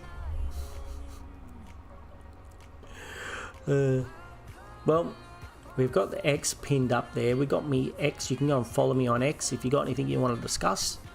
Whether you guys there in chat or anybody else out there watching. Drop me a line on... just before we say it, yeah. So drop me a line on X and we can discuss whatever you want to... Thanks, Paris. Yeah, drop me a line on X and let me know if there's anything you want to discuss in particular. Whether it be, you know, teams for next year or, you know... Who to get for, you know, if you've got Cadwell and you've got a bit more money, whatever, who do you think you can get? Whatever you guys want to talk about, you can let me know. Give me a follow. And, yeah, plus I'll let everyone know when I go live, if I go live. The throat's a bit interesting at the moment, so if I'm not on, you know, it's probably a throat deal. Otherwise, I will probably be on. And right before I go, I have to say, what's with Elon and calling XX? Twitter X? Surely you could have thought of a better name than X. X sounds like it's a porno site. Honestly, go and sign up. I can tell you what, if you're signing up on X, you won't be seeing me take off any clothes or doing anything that's going to get me banned from YouTube. I can guarantee you that. So yeah, X. Why would you call it X? Why wouldn't you call it E if you're Elon? Would you think everyone's out there, you know, buying drugs or something? Like, why call it X? Anyway, move on. Sounds like a site for OnlyFans these days, but enough of that discussion. Don't forget to subscribe. Don't forget to like. Wish, yes, very good luck. I think I like your team, and I think you got a very good chance of making top 10. You're not that far away. 300 points is only 2 good captain scores. 2 good captain scores at Paris, and you could be in that top 10. Not a problem. Everybody else out there watching, thank you so much for watching. I hope you all have a really awesome day, and I will speak to you all again very soon. I'll talk to you then. Bye.